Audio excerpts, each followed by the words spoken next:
that seals fate, the end of every heart. I'm no villain nor hero, I'm the peace amidst the pain, the angel who comes, who takes and offers everything. December 8th, 1980, Dakota Building, New York City, USA. Time, 9:17 a.m., 13 hours and 33 minutes left until Johnny Leonard's death. What if you knew today was your last day? What would you do differently? You know that band from Liverpool? The Fab Four? The ones who changed the world with their music and words? What if I told you the lead singer, the man who sang about love and peace, is about to play his final song? Johnny Leonard, the symbol of a generation, is just hours away from his final farewell, unaware that his time is running out. I am Lucius Eternus, an angel of death, and time is slipping away for Johnny. Join me as he walks through his last moments, unaware that the final note of his life is already being played. Breakfast is simple: coffee, scrambled eggs, warm toast, and orange juice. Yuki is focused on her newspaper, calmly turning the pages, while Johnny seems more introspective. He stares out the window, but he doesn't really see what's out there. Something inside him feels off. A feeling he can't quite explain. The ticking of the wall clock sounds louder than usual, almost as if time itself is counting down his end, with more urgency. Why am I feeling like this? He wonders. Thoughts about his life, his choices, and his relationships begin swirling in his mind. He wonders if he's done enough. He tries to focus on his meal, but the subtle unease he felt when he woke up now feels heavier, even without a clear reason. He, who has always fought for peace, now wonders if that peace was ever truly achieved. Time, 11:50 a.m., 10 hours and 57 minutes left until Johnny Leonard's death. Not long after breakfast, he settles into the living room sofa, trying to relax. The room is spacious, with large windows letting in the cloudy New York light, reflecting off dark wood furniture and minimalistic details. The leather sofa, in a neutral tone, seems to mold to his body, but the comfort he seeks doesn't come. He closes his eyes, hoping peace will finally find him. But instead of rest, something unexpected invades his mind. A number suddenly appears, 2250. Clear as day, like the clock that marks the time. He opens his eyes abruptly, his heart racing. What does this mean, he wonders. The number stays in his mind, like a constant beat. But he can't understand why. I know what it means, but he still doesn't. This is the harbinger of his death. His time is marked. But Johnny doesn't yet know what's coming. He tries to shake the thought, but then another image appears. As if in response to the number. A white dove floating gently through a dense green forest. The image is peaceful, almost comforting, but it leaves him unsettled. The dove had always been a symbol of peace for him, but now, that peace seems distant, unattainable, as if it's beyond his control. Why now? He wonders, but the answers don't come. Johnny gets up from the sofa, confused and anxious, pacing around the apartment as if he could escape the thoughts his mind has conjured. The ticking of the clock still seems louder, more insistent. He glances at Yuki, who remains calm, absorbed in her reading. He thinks about speaking up, sharing what's happening, but something holds him back. Maybe it's just his mind playing tricks on him. But I know it's not. Time is running out, and he has no idea how little of it remains. I watch him, the mark of death already upon him, knowing that the answers will come in a way he never expected. Time, 2:32 p.m., 7 hours and 18 minutes until Johnny Leonard's death. In the afternoon, Johnny is in the studio, sitting at the piano. His fingers play a few notes, but they move almost on their own. His mind? It's somewhere else. Today, there's a distance between him and the music. He thinks of Phil McCarthy. It's impossible not to. The years they spent as partners, writing songs that would change the world. He remembers a time when everything felt easier. They were sitting in a small rented room, instruments scattered everywhere, excitement that never seemed to end.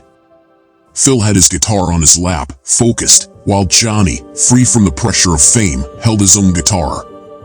Back then, there were no arguments. Only the music. "Do you think this will work?" Phil would ask, a mix of hope and uncertainty in his voice. "Only if we play with everything we've got," Johnny would reply, smiling, feeling the strength of their friendship, something that seemed unbreakable.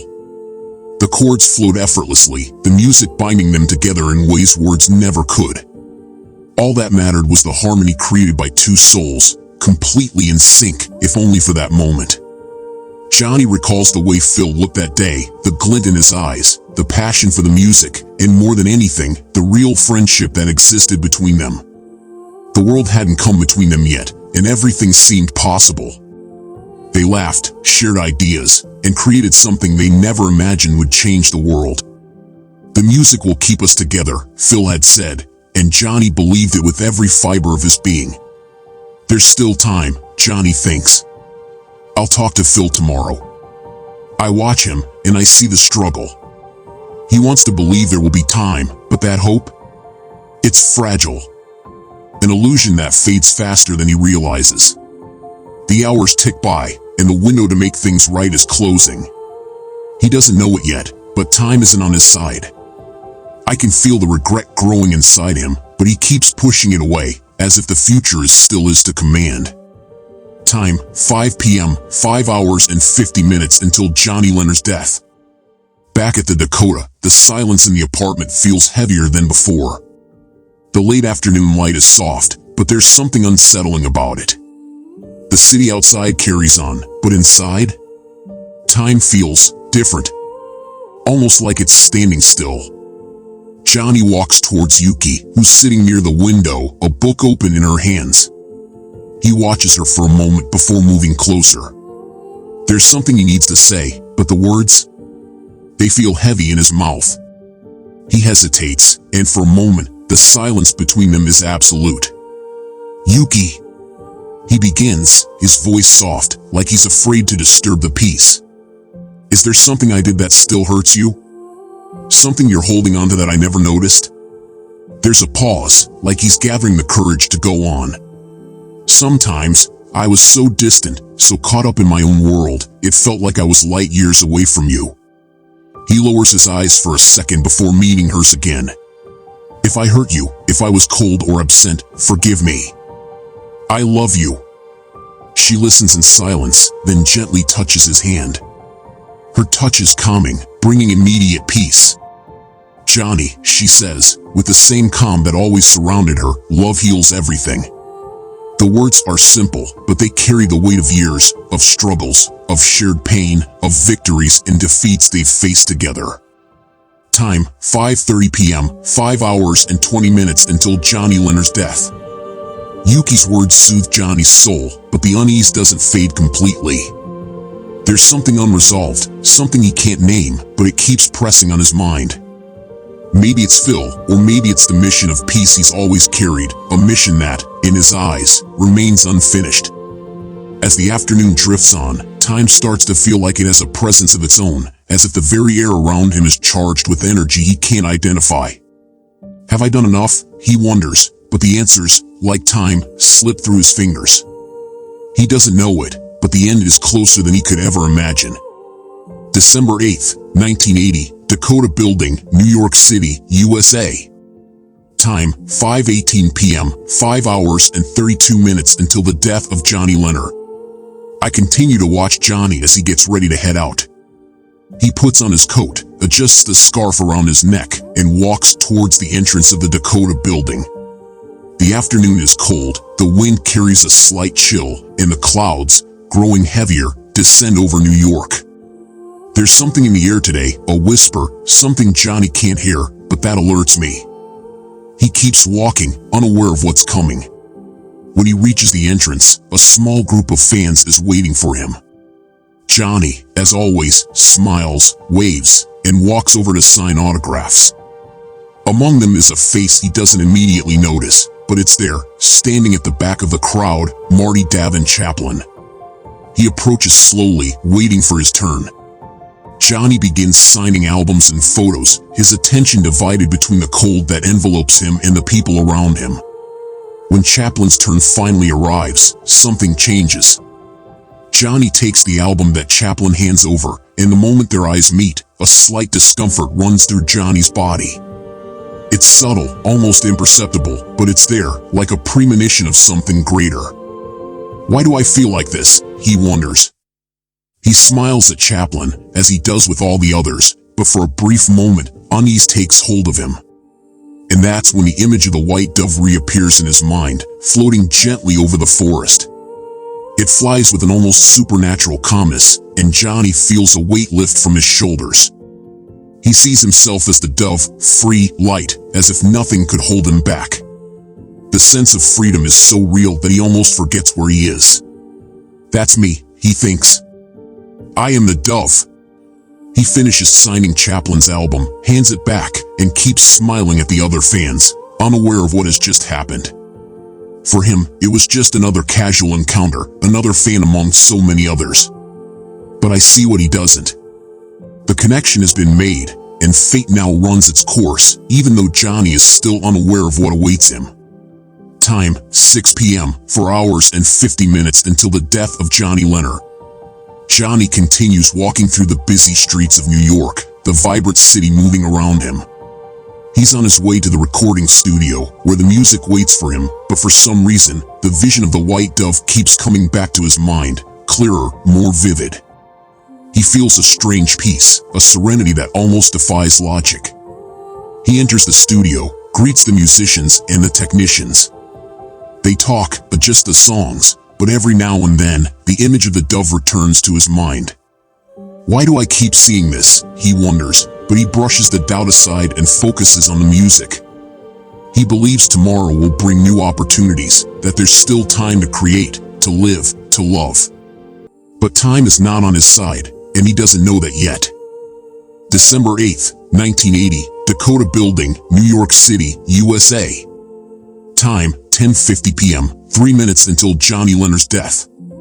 The night at the Dakota Building is cold and silent. The city that never sleeps seems to slow down as Johnny and Yuki walk back home. The wind is freezing around them, and Johnny, wrapped in his coat, feels the cold but doesn't care. There's a strange peace in the air tonight. Something he can't quite explain, but it comforts him. Yuki's hand holds his firmly, and together they walk as they always have, sharing a deep, comfortable silence. He turns one last time to wave at the fans, as he always does. Always kind, always close to those who have followed him for so many years. But then, among the faces in the dark, he sees Marty Davin Chaplin. For a brief second, time seems to stop.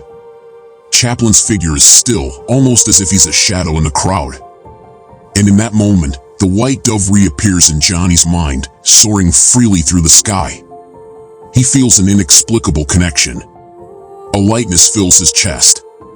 There's a freedom there, a sense that something bigger is about to happen. He doesn't know what, but for a moment, he feels ready.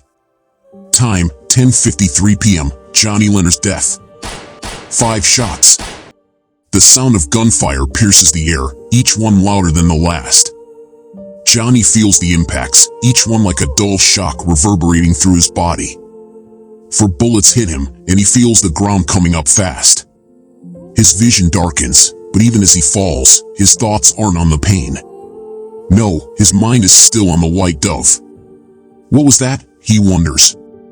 The world around him feels distant, the sounds muffled, as he tries to understand what just happened. This can't be happening. He tries to hold on to life, but his body is already collapsing. The first bullet tears through his lung, making his breathing immediate and agonizingly erratic. Each breath is a struggle, as if the air is slipping away before it can sustain him. A ragged breath escapes, and he feels the pressure in his chest grow as blood begins to fill his airways. He coughs, the metallic taste of blood filling his mouth. The second bullet hits his liver, sending waves of pain through his abdomen. He feels his strength ebbing, his energy draining quickly, and the warmth of his blood pooling inside him, like a heavy weight dragging him down. His arms tremble and he tries to stay on his feet, but his legs are already failing him. His skin begins to cool, his body struggling to hold on to warmth, but failing against the trauma. The third bullet shreds through his collarbone, and his hand instinctively reaches for the wound, but it's too late. He has already lost control of his movements. His fingers are numb, his brain trying to send signals to a body that no longer responds. The strength that once held him up now spills with the blood on the ground. The fourth bullet, striking his shoulder, sends a final wave of pain, but it no longer matters. Johnny's vision narrows. The light around him fades, as if reality itself is dissolving into a dark mist. His heart races, then slows, the beats becoming more spaced, weaker, until they are just a distant murmur. His brain, deprived of oxygen, starts to shut down slowly. The darkness closes in, no longer a threat, but a relief or release from pain. He knows, then, that the end has come. There's no more time. No more unfinished songs, no more words left unsaid. The future he once believed was as slips away before his eyes, just like life. Peace finally envelopes him, not by choice, but as an inevitable fate. His body gives in, and he surrenders to Mother Death. I'm beside him now, as I always am when the time comes to guide a soul in its transition. Johnny still fights, his mind trying to cling to the last sparks of life. But I feel him letting go, his resistance weakening as my presence surrounds him. He murmurs, his voice weak, barely audible, I still have so much to do. He thinks of Phil, of Yuki, of the songs that were never written. There's a lament in his words, a deep sorrow for what was left unfinished. I still have so much to do, he repeats, as if he could undo the inevitable.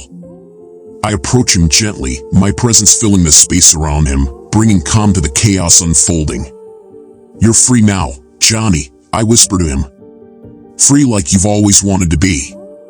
The white dove flies higher in his mind, its wings wide, soaring toward the blue sky. Johnny watches, his consciousness now distant from the pain, distant from the chaos. Slowly, he understands. He isn't just leaving, he's being set free. The freedom he always sought wasn't just of the body, but a spiritual freedom, a freedom beyond the songs and words. With one final breath, he accepts it. The fight for peace, for freedom, will continue even if he is no longer here. He doesn't need to worry about what was left undone. The white dove finds its freedom, and Johnny, finally, finds the peace he had always sought, a peace that transcends time, the songs, and even death itself. I watch as his soul leaves the physical world. The body that once carried so much music and love now rests in silence, but something stronger than death remains. Some men fight for peace in life, but for Johnny, his fight will continue beyond death. His words, his melodies, they no longer belong to time, they belong to the world. Though he's gone, his legacy lives on in every note he played, in every verse that was sung. And just like in your own song, Johnny, in the end, the love you take is equal to the love you make.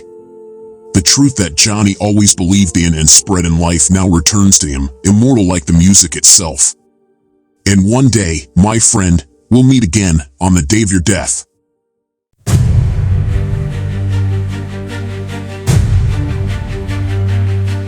In shadows I walk, I've been here from the start. I am the hand that seals fate, the end of every heart. I'm no villain nor hero, I'm the peace amidst the pain, the angel who comes, who takes, yet offers love again.